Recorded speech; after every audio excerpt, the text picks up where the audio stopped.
भूर्भुवः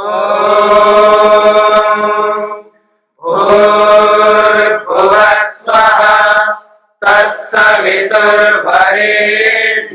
भर्गो देवस्य धीमहि धियो यो नः प्रचोदयात्।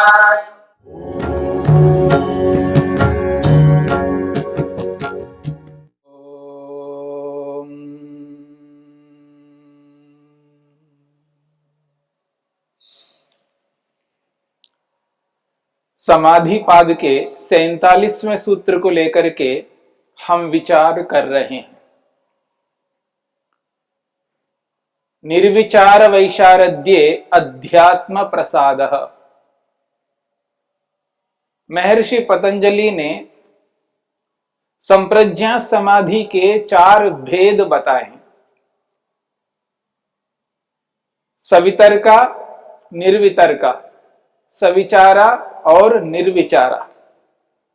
इन 4 भेदों में अंतिम जो भेद है निर्विचार नामक समाधि, इस निर्विचार नामक समाधि को लेकर के अध्यात्म प्रसाद की चर्चा की है। निर्विचार वैशारद्ये, निर्विचार नामक समाधि जिसमें वैशारद्य की स्थिति हो जाने पर, यानी मन की निर्मलता की स्थिति आ जाने पर, मन के पवित्र हो जाने पर योगी को अध्यात्म प्रसाद प्राप्त होता है।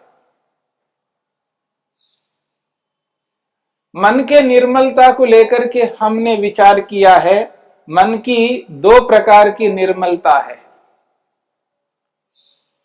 एक वो निर्मलता है जो अविद्या, अस्मिता, राग, द्वेष और अभिनिवेश, जब ये क्लेश मन में रहते हैं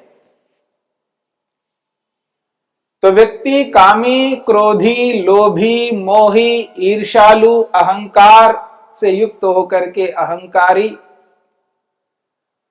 अपने आप को अविद्या से युक्त कर लेता है और अविद्या से युक्त होकर के जीवन यापन करता है। उस स्थिति में उसका मन मलिन रहता है और वो जो मल है वो है क्लेश। ये एक प्रकार की मलिनता है। और दूसरा मल है रजोगुण के कारण से, तमोगुण के कारण से मन में रहता है। यानी रजोगुण जब मन के अंदर प्रभावी रहता है, रजोगुण उभरा हुआ रहता है, तो व्यक्ति चंचल रहता है। और जब तक रजोगुण उभरा हुआ रहता है तब तक व्यक्ति मोक्ष मार्ग पर नहीं चलता है।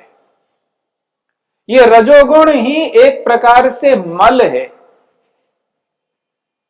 और व्यक्ति जब तमोगुण से युक्त होता है, तामसिक बना रहता है, निठल्ला रहने की स्थिति उसके अंदर आती है, कर्म, उत्तम कर्म करने की स्थिति नहीं रहती है। जब तमोगुण की स्थिति में व्यक्ति रहता है तो एक प्रकार से सुस्त रहता है, खोया खोया सा रहता है, शरीर में भारीपन रहता है, मन में भी भारीपन रहता है, न मानसिक रूप से विचार उत्तम कर सकता है, न शारीरिक उत्तम कर्मों को कर पाता है। ऐसी स्थिति में मन को मलिन कहा जाता है। रजोगुण, तमोगुण के कारण से मन मलिन हो जाता है, ये एक स्थिति है। और क्लेशों के कारण से मन मलिन होता है, ये दूसरी स्थिति है।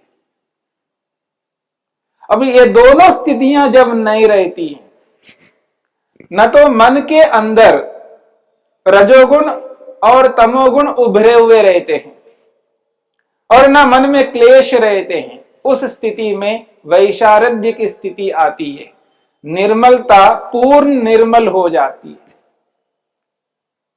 मन की जो स्थिति है पूर्ण निर्मलता रहती है।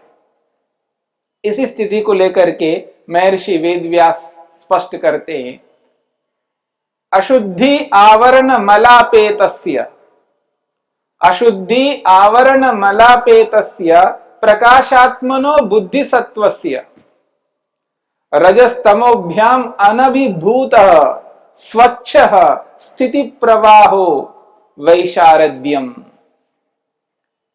वैशारद्य को समझाने के लिए महर्षि वेदव्यास ने निर्मलता को समझाने के लिए बहुत अच्छी बात कही है। अशुद्धि आवरण मलापेतस्य, ये जो मल है ये हट जाता है। अशुद्धि रूपी मल जब मन से हट जाता है, यानी रजोगुण और तमोगुण दब जाते हैं और क्लेश मन में नहीं रहते हैं, ऐसी स्थिति में प्रकाशात्मनः बुद्धि सत्वस्य, जो प्रकाश स्वरूप वाला मन है यानी सत्वगुण प्रधान वाला मन है, ऐसे मन की जो स्थिति है वो कैसी रहती है? रजस तमोभ्याम अनभिभूतः, रजोगुण और तमोगुण से अभिभूत नहीं रहता, केवल सत्वगुण उभरा हुआ रहता है। इसलिए कहा जा रहा है स्वच्छ, शुभ्र रहता है, शुद्ध रहता है, कोई क्लेश नहीं है, न राग न द्वेष न मोह, न काम है न क्रोध है न लोभ है न मोह है न ईर्ष्या है न अहंकार है। स्वच्छ स्थिति प्रवाह, मन की जो स्थिति है वो एक स्थिति रहती है, स्थिति बदलती नहीं रहती है, कभी ऊपर नीचे नहीं होती है, समस्थिति रहती है, केवल सत्वगुण से युक्त रहता है व्यक्ति। दिन भर के व्यवहारों में सत्वगुण से ओतप्रोत रहता है, क्योंकि रजोगुण और तमोगुण दोनों दबे हुए हैं, एक जैसी स्थिति बनी रहती है, अपने आप को काबू में रखता है, मन पर पूरा नियंत्रण रहता है। ऐसी स्थिति को, ऐसी स्वच्छता को वैशारद्यम, वैशारद्य कहा है। ये मन की पूर्ण निर्मलता, लेश मात्र भी यहां पर अशुद्धि अपवित्रता नहीं है, न क्लेश है, न रजोगुण न तमोगुण उभरे हुए। ऐसी स्थिति को वैशारद्य शब्द से स्पष्ट किया है। महर्षि वेदव्यास कहना चाहते हैं, यदा निर्विचारस्य समाधे वैशारद्यम इदं जायते तदा योगिनो भवति अध्यात्म प्रसादः। महर्षि वेदव्यास कहना चाहते हैं, यदा, जब, जिस स्थिति में निर्विचारस्य समाधे, निर्विचार्य नामक समाधि के इस वैशारद्य की स्थिति आ जाती है,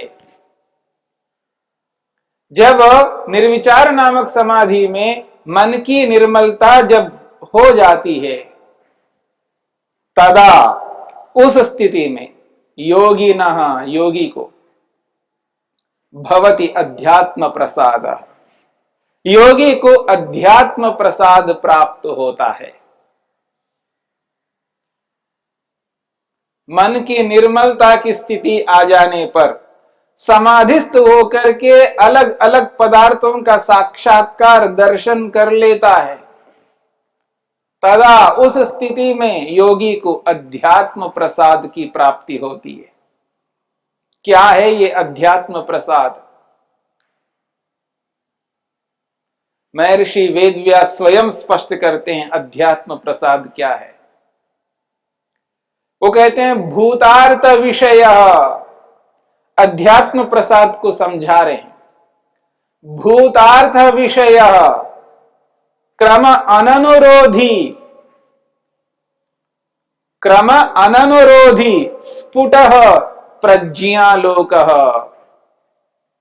अध्यात्म प्रसाद को समझा रहे हैं, उसकी व्याख्या कर रहे हैं। वो कहते हैं ये भूतार्थ विषय, जब अध्यात्म प्रसाद की प्राप्ति होती है, योगी को अध्यात्म प्रसाद से युक्त होता है, उस स्थिति में अनुभूति क्या होती है, क्या अनुभव करता है योगी? कहते हैं भूतार्थ विषय। विषय, ये जो विषय हैं, संसार के जितने भी पदार्थ हैं, वो कहते हैं भूतार्थ विषय।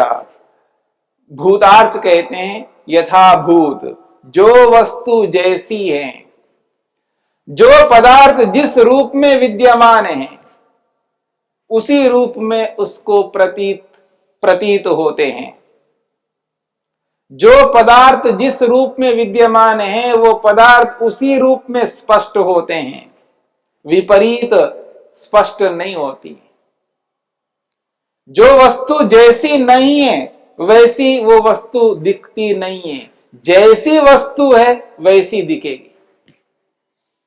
बहुत बड़ी बात है। इसी को कहा भूतार्थ विषय। जो वस्तु जैसी है, उस वस्तु को उसी रूप में देखता है।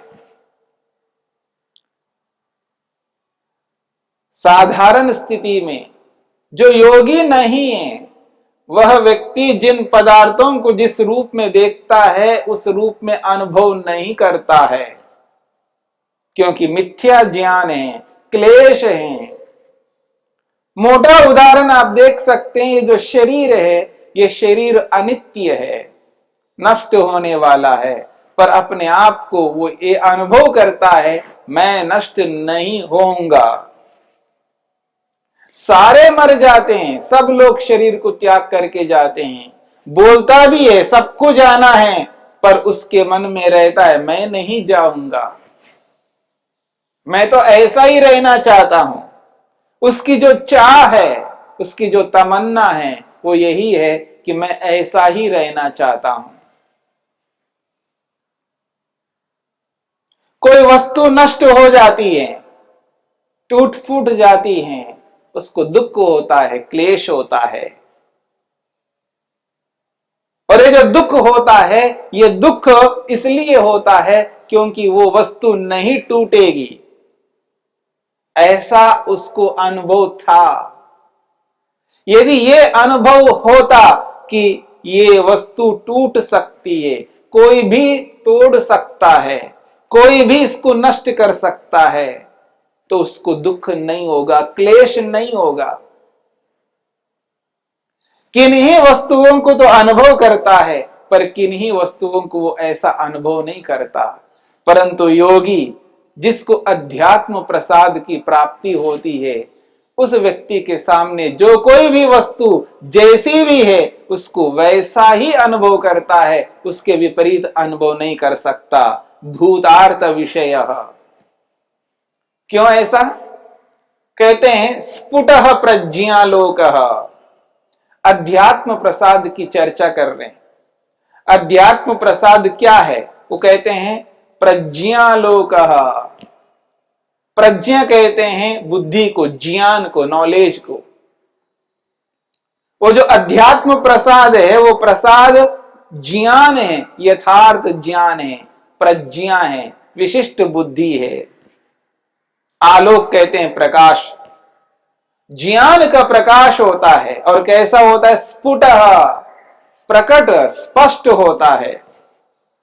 यानी जैसा ज्ञान है वैसा ही हो रहा है, या यूं कहूं जैसी वस्तु है उस वस्तु के अनुरूप वैसा ही ज्ञान हो रहा है। स्फुटः प्रज्ञालोकः, स्पष्ट ज्ञान होता है, यथार्थ ज्ञान होता है। जो वस्तु जैसी उसको वैसा ही ज्ञान होता है, उसके विपरीत ज्ञान नहीं होता है। इसी के लिए कहा स्फुटः प्रज्ञालोकः, स्पष्ट ज्ञान होता है, यथार्थ ज्ञान होता है। स्फुटः प्रज्ञालोकः। एक तीसरी बात कही जा रही है, वो कहते हैं क्रम अननुरोधी। उसको जो ज्ञान होता है वो क्रम अननुरोधी। कोई भी वस्तु है, उस वस्तु के गुण बहुत सारे होते हैं, अनेकों गुण उस वस्तु में रहते हैं और अनेकों गुणों को वो ऐसा अनुभव करता है मानो क्रम से नहीं, बिना क्रम के सारे गुणों को एक साथ अनुभव कर रहा हो, ऐसी प्रतीति होती है। इसी को कहते हैं क्रम अननुरोधी। क्रमानुरोधी कहते हैं क्रम के अनुसार, क्रमशः एक एक करके, इसको कहते हैं क्रमानुरोधी। और जो क्रम से नहीं है, बिना क्रम के एक साथ जब उनका अनुभव होता है, उसको कहते हैं क्रम अननुरोधी। बिना क्रम के उनका बोध होता है। भूतार्थ विषय, जो वस्तु जैसी है उस वस्तु को उसी रूप में अनुभव करता है, और वो जो अनुभव है स्फुटः प्रज्ञालोकः, स्पष्ट ज्ञान के रूप में होता है। और जो उस वस्तु के गुण हैं, उन समस्त गुणों को बिना क्रम के एक साथ अनुभव करता है। मन एक समय एक का ज्ञान करा सकता है, एक समय एक गुण का ज्ञान करेगा, 2 का नहीं, 3 का नहीं, 4 का नहीं, 5 का नहीं। एक समय, एक क्षण में, काल का सूक्ष्म से सूक्ष्म समय में जिस गुण का अनुभव कराता है, दूसरे गुण को अनुभव नहीं करा सकता, तीसरे गुण को अनुभव नहीं करा सकता। ये मन का स्वभाव है, एक समय एक काल में एक चीज का अनुभव कराएगा। पर यहां कहा जा रहा क्रम अननुरोधी, क्रम के अनुसार नहीं, बिना क्रम के ही अनुभव कराता है। मन की जैसी जैसी निर्मलता हो जाती है, वैसी वैसी एकाग्रता की पराकाष्ठा होती है। जो जितना एकाग्र होता है वो उतना ही अधिक सूक्ष्मता से ज्ञान को प्राप्त करता है।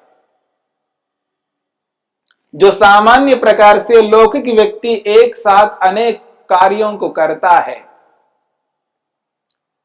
एक सामान्य लौकिक व्यक्ति एक साथ अनेक कार्यों को करता है, तो एक योगी व्यक्ति एक साथ न जाने कितने कार्यों को करता है, और वो सूक्ष्मता से करता है, पूर्ण एकाग्रता से करता है।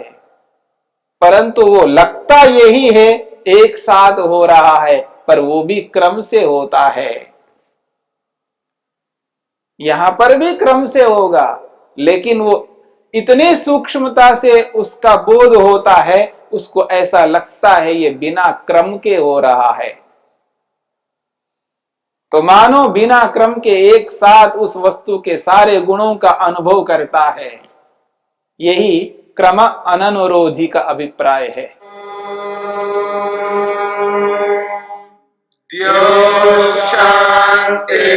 शांतिरंतरिक्षं शांति पृथिवी शांतिरापः शांतिरोषधयः शांति वनस्पतयः शांतिर्विश्वे देवाः शांतिर्ब्रह्म शांति सर्वं शांति शांतिरेव शांति क्षमा शांतिरेधि। ओम शांति शांति शांति।